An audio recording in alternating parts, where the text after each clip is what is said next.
Hey guys, Fox with Foxio Games, and we're back at it in the Forest in Dark Souls. It's hammer time. That's right, this is my hammer build. Looks like this guy is not paying attention. Usually let these guys come back to their game, but today there's been a whole bunch of them, and I really don't feel like letting them take up a spot.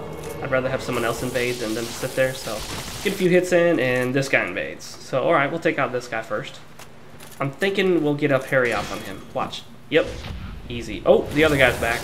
Let's see if we can get off the parry when he tries to backstab me out of my parry animation. Oh, God. Oh, nice. Oh, this guy's... No, you're kidding me. He's going to try it, too. Let's see if I can get a parry off on him. Nice. It's very satisfying. Very satisfying. So, anytime that happens to you guys, you should, at that point, think, maybe I should modify my strategies. Anytime you die like that, think about what you could have done to prevent it. And that gets me to thinking. There's another guy that's away from his game. We used to call these AFK on the PC, but that meant away from keyboard. In this case, it's not a keyboard, it's a gamepad. So I guess we don't have a proper term for it yet when it comes to the consoles. AFG, away from gamepad. But I'm realizing something that makes the difference between an amateur or novice or intermediate Dark Souls PvPer, and I got a 2-on-1 here, red and blue versus me. The difference between a novice to intermediate player and a higher intermediate to advanced player. And I used to think it was the ability to parry and the ability to counter backstabs and a couple other things like that, and that's part of it. It's all opinion, but really for me, I'm realizing that to get to the point where you can consider yourself an advanced Dark Souls PvPer, I'm realizing there's one key thing you do or need to be able to do.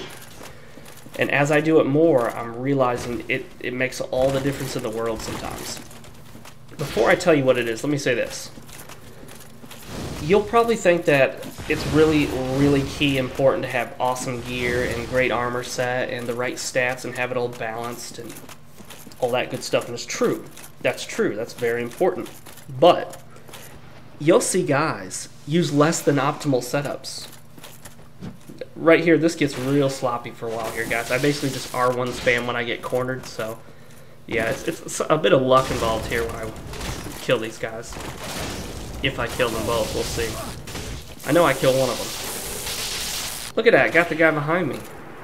That's interesting. I didn't know it could hit back there. But anyway, you'll see these guys playing with far less than optimal builds. You can intentionally handicap yourself by using weapons that are far weaker than what you could be using, that are just not as good. You'll see some guys running around with the Drake sword, and the honest truth is, there are so many other weapons with similar movesets that are going to be better than the Drake sword.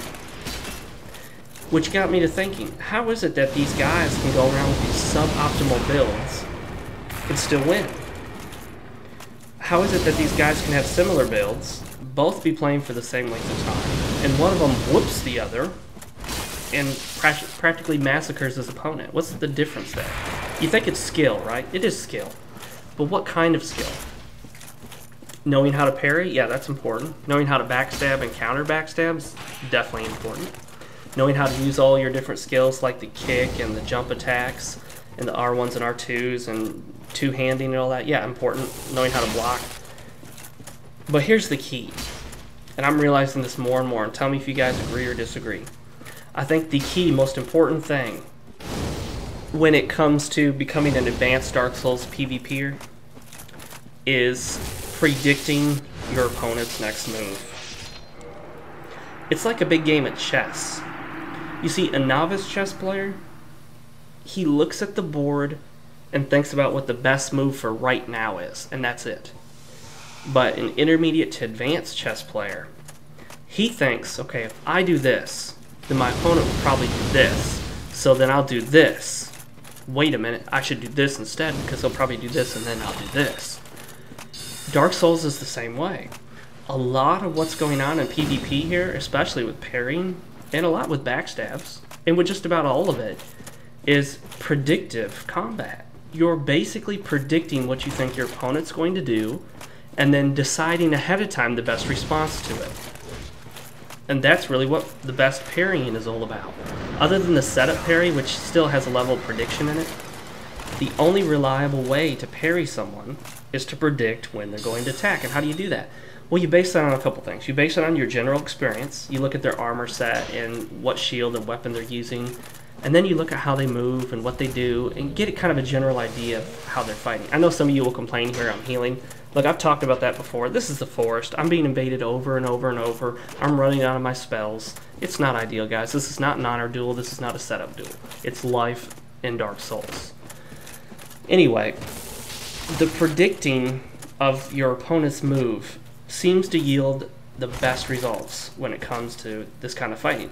Not just, okay, make my move now, what's his move, respond to it, but if I do this, he'll probably do this. And if I do this, he'll do this. If he does this, then I'll do this. Knowing what you're going to do because you think you know what he's going to do. Does it always work out? No. But I've found that the best Dark Souls players are very good at predicting. Kind of like those 3 parries I did at the beginning of this video. That was all about the prediction. I predicted the guy would spam R2, or the R1 twice in a row, and he did, and I parried. I predicted the other guy would try to get a backstab off on me as soon as I came out of the parry. He tried, and I parried, and I predicted the other guy would do it. A little sloppy on that 3rd parry, but I still got the parry off. Got a try-hard guy here. He's going to run in there with the Sunlight Blade and Wrath of God and all that good stuff. Doing everything he can to maximize damage. But when it comes to Dark Souls PvP, you can't just play predictably, obviously. You can't run in there completely naked, grab an unupgraded dagger, and think that you're going to win all the time. You do still need equipment. You need to upgrade the equipment and get it in good condition and make sure that everything is balanced to your playstyle and whatnot. If you need fast roll, make sure you have fast roll. Spells, if you're going to use them, make sure you know how to use those. But that predictive thing seems to be what really separates the big boys from the little boys, so to speak. I don't win them all, guys. I wanted to show you a couple of my deaths. I didn't die a lot here, but I did die a few times. Now check this guy out. This guy right here, he's got some awesome moves. Flipping around with his Dark Wood Grain Ring like a ninja with his little fire buff and his pyro. I'm telling you, I can say what I want about him, but you'll see the end result. I think he's got a rapier there. He tried a couple parries, or he tried a parry at least there and didn't quite get it. But watch what he does right here. Oh! Lag stab on my screen. I'm sure on his it was valid. Manually aiming his pyros. I hit him off with a couple of great combustions, and oh, he knew how to handle that. He does a little taunt at the end, kind of ruins it. I lose respect when people do the taunt, unless it's, you know, if I'm ganking you, or if I'm just spamming Wrath of the Gods endlessly, sure, I understand the taunt. But I'm not quite sure a couple combustions deserve a taunt, but that's neither here nor there. So what do you guys think about this whole idea of predictive combat? Do you think that's kind of the difference between your more novice to lower intermediate players and the higher intermediate to advanced players? Alright, that's it for me today, guys. Kind of a short video, but I am getting back to the Dark Souls PvP bit. If you guys want to duel me, let me know. Send me a message on Xbox Live or whatever. See you guys later. Make sure to check out some of my other videos here, subscribe, and hit the like button.